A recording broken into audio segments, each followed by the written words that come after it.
Well, it's been 2 years in the making, but I'm back on YouTube. And the car, well, this is a 2020 Mercedes-Benz A180 Saloon V177 with a list price of $55,000 as this car stands right now. And it is equipped with a 1.3 litre turbocharged inline 4-cylinder engine and a 7-speed automatic transmission. So this A180 has been around for a couple of years now, being launched in April 2018. First on the modular front drive architecture platform for Mercedes, second platform of this. What do you want to do? And that is the sound of... Can you say that again, please? Cancel. That there is the sound of the command system with the command, "Hey Mercedes." Every time you say, "Hey Mercedes," how may I help you? You get something like this turning up. Cancel. So every time what can I do for you? Cancel. A bit like an annoying version of Siri at times. Yeah, can be a little bit annoying at times, but it is sign of the times, all this technology in a car that isn't that big. But you do pay for the privilege. It is quite a lot of money for what it is. And for the money, you get quite a lot. You get a lot of features. You've got these Intercity Express dials, as you can see. You've got all the crash avoidance stuff on it. But that doesn't really matter to me. You can fool any buyer by just shoving a car full of toys, infotainment systems, safety features, everything under the sun. But that doesn't make it a good car. There's a lot of other things you have to consider. And with the A180, there's a lot more than what meets the eye. Let's start with the obvious bit, the engine. Now, Mercedes-Benz did not use their expertise to make this engine, so to speak. What this is, if you think you're buying a Mercedes engine, you are very wrong. Cancel. And could you repeat your input, please? Cancel. This is annoying. You see, this engine is a Renault-Nissan engine. It's an HR series engine. It's not too dissimilar to the one you'd find in your grandma's Nissan Micra, the once $12,000 automobile. And a car costing nearly 5 times that, well, I'm not so sure this engine belongs here. Because, I don't know, but I don't think it's particularly refined. It's noisy. I have it in 5th to shut it up. If I drop it, it makes a noise. Not one you want. And it also is very coarse. The engine just doesn't do it for me. It's coarse, it's noisy, and it's not a noise you want to hear. It's annoying noise. At least it hasn't got a stupid CVT attached to it, but still, it's downright annoying, the sound this engine makes. And it sort of feels like a 3-cylinder with a 4th cylinder tacked on and a couple of turbochargers bolted to it. Probably that's because what it is. We are talking about an engine that did debut in a Nissan, in a cheap car like a Micra. And Mercedes-Benz codenamed this engine the M282, but it's the same engine you find in the current model Capture from Renault, a current model Renault Clio, find it in a current model Micra, find a current model Qashqai or X-Trail if you're in Europe. It's okay, but does it belong in a car like this? I'll leave that up to you, but in my view, it doesn't belong in a car like this. It sort of lets the car down. If this had Mercedes-Benz's excellent 1.8 turbocharged, twin turbocharged 4-cylinder engine, it'd be a hell of a lot better. But this Nissan donk really does get on your bloody nerves.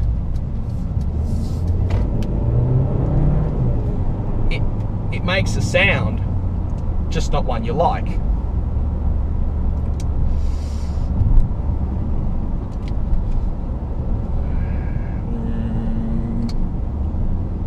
See what I mean? It does annoy you a bit. if you think you're getting a nice floaty ride in this, you'd be disappointed. The quality of the ride is a bit terse at times, even though this hasn't got the AMG pack. It's not the most comfortable car in the world.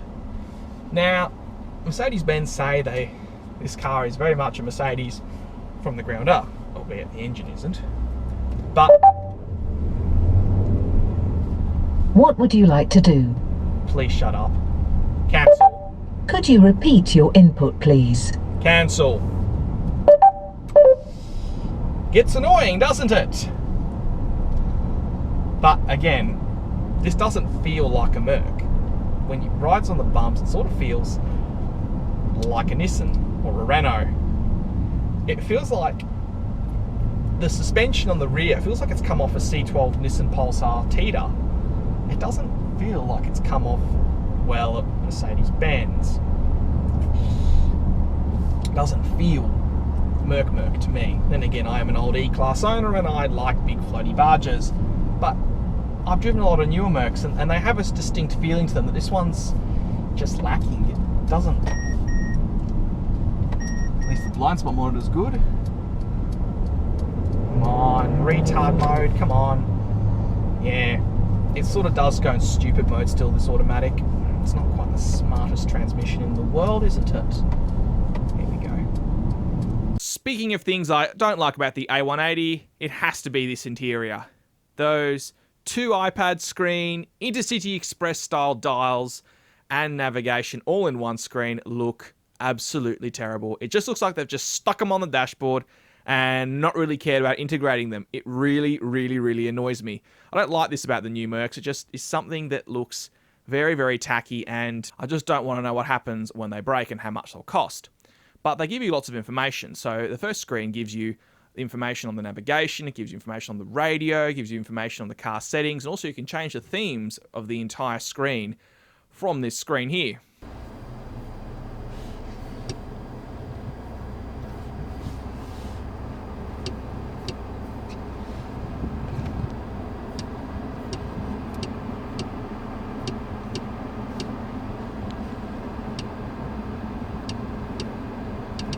You also have the second screen, which shows you your information on the speedometer, and if you choose to have a rev counter or the navigation, depending on how you spec it up and how you choose your settings. For example, if you wanted to change the themes of your screen, your mega screen, you could go through standard, lounge, efficiency, experience, and trip. So on trip, you get the navigation screen on the left-hand side, and on the right side, you get the speedo, and you get this sort of artificial horizon type dial that tells you how straight you're heading.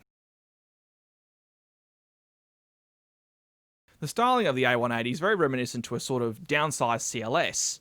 So what this looks like is it looks sort of like a CLS on the front, but has a bit of a different rear end and a lot shorter. What Mercedes are trying to do is they're trying to use the design language of the current model CLS and pass it down into their smaller saloons. It isn't a bad design by any stretch of the imagination. It actually looks kind of neat. However, there is a bit of Renault to it up the rear end. It kind of looks like a Renault up the back end, although the front end is purely Mercedes. Overall, it is a nice looking car. It's a bit... No. If you just want a car that is a wheeled 3-pointed star, it'll do great for you. It's got 5-year warranty. I mean, the car's got will have amazingly good resale ages like the old A-Class did. It's a Mercedes and there's always desirability for these things. So the projected values for these things second hand is going to be great. So as a lease car and you just want a 3-pointed star to drive around in, it doesn't do too badly. If you just want a Merc, then that's what you'll get. What can I do for you? Give me more substance, please. Could you repeat your input, please? Give me a better engine, please. What would you like to do? I'd like you to shut up. Hey, it listens! Alright, come on. Hot day.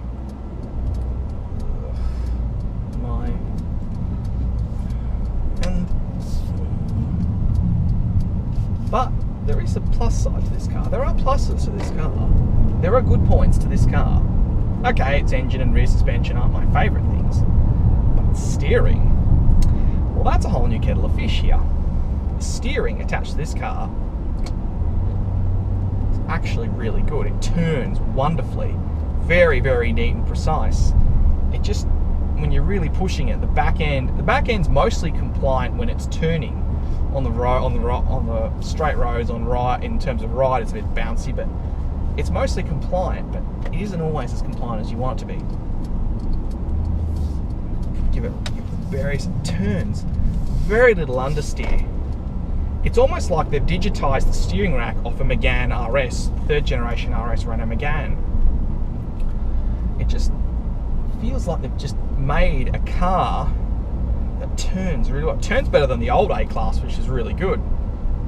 And I've driven the old A-Class with both two-wheel drive and four-wheel drive drivetrains, as well as petrol and diesel.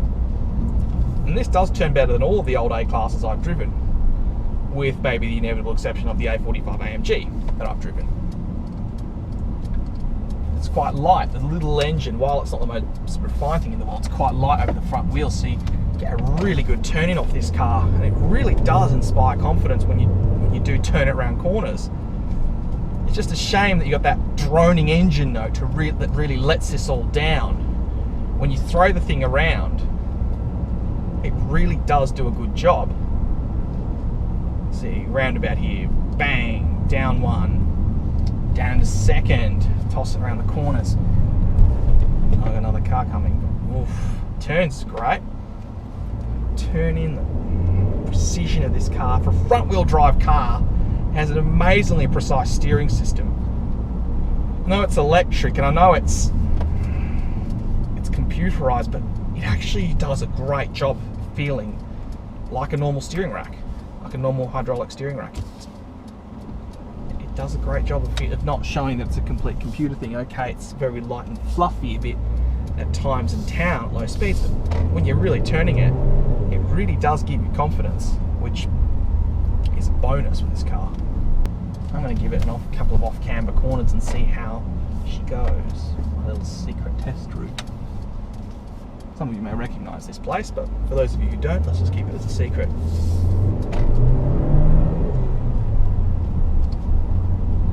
Turn in, real test, tightens up at the end. Turn in, bang, another down another gear. This thing really does turn amazing. I'm not even going that quick. I'm only going 50 k's an hour, and I'm going to blast with this thing. What an excellent steering rack this has got.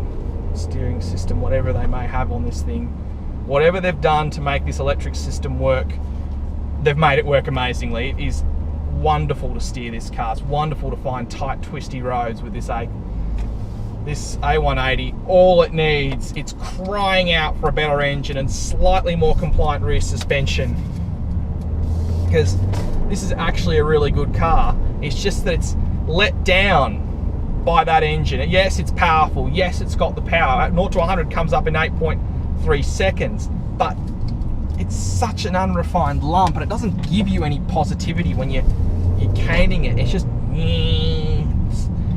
it's very similar in terms of pitch sound to an MR series engine. I know it's an HR series Nissan engine, but it's very similar in pitch sound to these Nissan engines. You know, it sort of reminds me of the manual C12 Pulsar I've driven. You can read that on my website. It was a good car, it just needed a bit more to it. That's the same story with this. All it needs is a better engine, better rear end. It's not a lot. It doesn't need a lot to be a truly great car, especially for an entry-level Mercedes. But it's not as sweet as an old Merc. It's nice, but you just wish, if only. I know the 250 probably has the better engine, but if only you had an engine this light, if only Mercedes made this engine into a more refined engine, into something, I know they build it, but it's not that much different in terms of its pitch sound to the engine in which it's based on. Of course, I've driven a micro with a 3-cylinder, and it's not too bad at low speeds. At high speeds, it is kind of a bit of a noisy old thing. This could be a much better car. If Mercedes-Benz chose it to be a better car, I know it's only the entry-level car. I know it's bought by those who just want a badge on wheels. But this could be a much better car. Lovely interface with the paddles on the wheel. They're joy to use. They're very well weighted. The wheel, even though it has all this complex electronics on it with the touch pads and it being a bit oddly proportioned in some ways in terms of looking at it, feels wonderful to touch. It feels, it's actually a surprisingly good little car. It's just that, is it 55 grand good? I'm not so sure. You see, for that kind of money, you can have a Renault Megane RS 280 Cup. And if you bargain hard, you could probably grab yourself a trophy. And that's a much better driver's car than this. Okay, it hasn't got the 3-point star on the front of it, but the Renault's a much better driver's car. This doesn't do the luxury stuff as well as it should though. It's sporty, but the seats are not comfortable. It's not the most pleasant thing to ride and loaf along in. It doesn't do the luxury stuff. The bits that you want out of a Mercedes-Benz, it doesn't do it as well as you think it could do it. Or you think you should do it, more to the point. It should feel nice, but it doesn't. The Nissan engine and that rear end that's a bit bouncy, particularly over bumpy roads, just lets this thing down. It's not far away from being a great car. It's not that far.